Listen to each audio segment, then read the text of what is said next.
हाँ, दिनचर्या। अरे राम।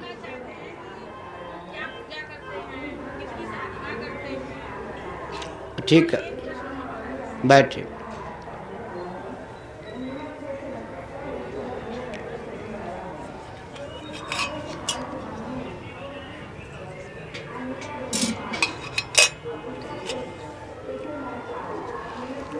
जो चार पीठ के शंकराचार्य होते हैं, चार पीठ में किसी भी पीठ के हों,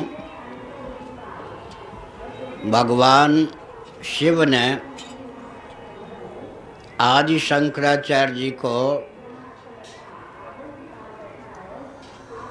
शिवलिंग प्रदान किया था। चंद्रमौलीश्वर जिनको कहते हैं, भगवान शंकराचार्य जी ने अपने चारों लाडले प्यारे शंकराचार्य शिष्य को एक एक शिवलिंग प्रदान किया। जिस पीठ में वे शिवलिंग सुलभ हैं परंपरा से, उनकी समर्चा शंकराचार्य का दायित्व होता है और शंकराचार्य करते भी हैं। उनकी समर्चा के लिए 3 बार स्नान, कम से कम 2 बार स्नान अपेक्षित है। नहीं तो हमारे पूज्य गुरुदेव तो 3 बार नित्य स्नान करते थे। 3 बार स्नान विधिवत और 3 बार समर्चा। साथ ही साथ भगवान शंकराचार्य महाभाग ने चारों पीठों में श्री यंत्र को प्रतिष्ठित किया। और वाम विधा से नहीं, दक्षिण विधा से श्री यंत्र की समर्चा चारों पीठों में होती है। तो आचार्य जो होते हैं, जहाँ कहीं यात्रा करें तो श्री यंत्र, छोटे विस्तृत श्री यंत्र मठ में ही हो सकता है, छोटा श्री यंत्र साथ में रखते हैं और उनका वो विधिवत पूजन करते हैं। तो 3 बार के पूजन में श्री यंत्र का पूजन अनिवार्य है और चंद्रमौलीश्वर जी का पूजन अनिवार्य है। वो तो भगवान शंकराचार्य ने परंपरा से दिया। अब जो शंकराचार्य हैं, दंडी स्वामी होते हैं, तो स्नान के बाद उनको दंड का तर्पण भी करना होता है। ये जो दंड होता है, इसका नाम है विष्णु लिंग। लिंग माने चिन्ह। भगवान विष्णु के प्रतीक ये दंड होते हैं। तो दंड का तर्पण शंकराचार्य को 24 घंटे में एक बार, प्रथम स्नान के बाद में दंड का तर्पण उनको करना होता है। और दंड में यज्ञोपवीत के द्वारा श्री यंत्र की आकृति की प्रतिष्ठा होती है। और ब्रह्म मुद्रा और लक्ष्मी पट, ब्रह्म का अर्थ यहाँ पर श्रीमन नारायण है। यज्ञोपवीत से ब्रह्म की मुद्रा बनाई जाती है। उसके ऊपर एक श्वेत वस्त्र, जिसका नाम लक्ष्मी पट होता है, उसको ढका जाता है। और तर्पण के समय वो लक्ष्मी पट को हटाकर जो ब्रह्म है, श्रीमन नारायण है, उनका भी तर्पण होता है। दंड के जो प्रभेद हैं, शरीर की लंबाई के हिसाब से, और जैसा बांस, छरी वाला बांस जिससे दंड बनता है, जिसको जैसा सुलभ हो शरीर की दृष्टि से, यहाँ से अंगुष्ठ से लेकर के खड़े हो जाए तो यहाँ तक, इतनी लंबाई दंड के होने। कोई यहाँ तक भी कहते हैं, कोई यहाँ तक, आज्ञा चक्र तक, षट चक्र तक, षट चक्र तक और सहस्रार तक लेंगे तो यहाँ तक दंड की लंबाई इतनी होती है। एक दंड का प्रकार 6 गांठों वाला होता है। उसका वैष्णव लिंग, वैष्णव चिन्ह भगवान विष्णु दंड हैं। और विष्णु का अर्थ होता है 14 भुवन की प्रतिष्ठा दंड में होती है। भगवान विष्णु के विराट स्वरूप की प्रतिष्ठा दंड में होती है। 6 गांठों वाला जो दंड होता है, उसका नाम सुदर्शन होता है। सुदर्शन मंत्र में 6 अक्षर हैं। नारायणोपनिषद में उनका वर्णन है। 8 गांठों वाला जो दंड होता है, वो नारायण नामक होता है। नारायण मंत्र में 8 अक्षर होते हैं। इसका भी वर्णन महानारायणोपनिषद में है।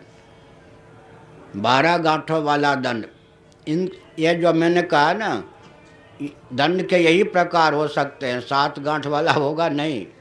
एक दंडी स्वामी आ गए थे कहाँ पुरी में, 7 गांठ का दंड। तो हमने कहा नकली दंडी स्वामी है, अपने आप लेके घूम रहा है, इसे कुछ पता ही नहीं।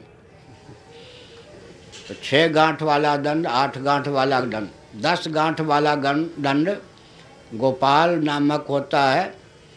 उसमें गोपाल मंत्र में 10 अक्षर हैं, इसलिए मंत्रात्मक होते हैं ये दंड। 12 गांठों वाला दंड होता है, उसका नाम वासुदेव होता है। वासुदेव मंत्र में 12 अक्षर होते हैं। नारद जी ने जो ध्रुव जी को दिया था, महानारायणोपनिषद में उनका वर्णन है। 14 गांठों वाला दंड अनंत होता है। महानारायणोपनिषद में अनंत शेषनाग को कहते हैं, उनके मंत्र में 14 अक्षर हैं। तो दंड का तर्पण 1, श्रीयंत्र की पूजा 2, चंद्रमौलेश्वर की पूजा 3। अगर शंकराचार्य अपनी इच्छा से शालग्राम रखते हैं या पार्थिव लिंग का पूजन करते हैं तो वो भी है। तो 3 बार स्नान, नहीं तो कम से कम 2 बार स्नान, और जो बताया वो पूजन। साथ ही साथ कम से कम 10,000 नहीं तो 12,000, 2.5 मात्रा मानते हैं ओंकार में। तो 2.5 को 4 से गुणा करेंगे कितना होगा? 10। 3 मात्रा मानते हैं तब 12। उपनिषदों में 10,000 या 12,000 मंत्र दंडी स्वामी को नित्य प्रणव रूप जो मंत्र है, 10,000 या 12,000 मंत्र नित्य जपना ही चाहिए। यह एक सामान्य नियम है। उसके बाद चूँकि शंकराचार्य वेदांत के निष्णात विद्वान होने चाहिए और होते भी हैं, तो आत्मा की ब्रह्मरूपता का चिंतन होना चाहिए। उसके लिए भगवान शंकराचार्य जी ने जो गीता उपनिषद और गीता उपनिषद और ब्रह्मसूत्र पर भाष्य लिखा, उपनिषदों में कई उपनिषदों पर 12-13 उपनिषदों पर भगवान शंकराचार्य का भाष्य है। भाष्य का अनुशीलन करें, इतना होता है शंकराचार्य जी का। और लोक संग्रह की दृष्टि से धर्म नियंत्रित, पक्षपात विहीन, शोषण विनिर्मुक्त, सर्वहितप्रद सनातन शासन तंत्र। धर्म नियंत्रित हमारे पूज्य गुरुदेव का वाक्य है, धर्म नियंत्रित, पक्षपात विहीन,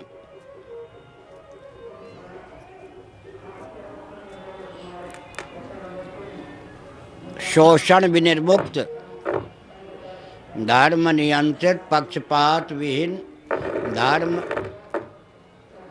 धर्म नियंत्रित, पक्षपात विहीन, शोषण विनिर्मुक्त, सर्वहितप्रद सनातन शासन तंत्र भारत को सुलभ रहे या सुलभ हो, इसके लिए अथक प्रयास मान्य शंकराचार्य का दायित्व होता है।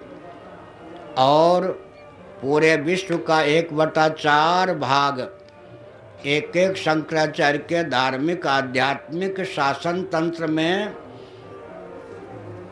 दिया गया था, क्योंकि भगवान शंकराचार्य का प्रादुर्भाव सचमुच में ईस्वी सन से 507 वर्ष पूर्व हुआ था। उस समय न मोहम्मद जी थे, न उनके अनुयायी, न ईसा मसीह थे, न उनके अनुयायी। लेकिन अब अगर विचार करें तो कम से कम भारत, नेपाल, भूटान, ये सब जो क्षेत्र हैं, इनमें विधर्मियों की दाल न गले। अपने अपने क्षेत्र में 1/4 हिस्सा जो भारत का हुआ या पूर्वी हिस्से का, पश्चिम, उत्तर, दक्षिण, अपने अपने क्षेत्र में शंकराचार्यों का दायित्व होता है कि वे विधर्मियों की दाल न गले, सनातन वैदिक आर्य सिद्धांत के प्रति लोग आस्थान्वित रहें, तदर्थ यात्रा करें, प्रचार प्रसार करें। परिस्थितिवश एक शंकराचार्य दूसरे शंकराचार्य के क्षेत्र में भी तालमेल बैठाकर जा सकते हैं, यात्रा कर सकते हैं।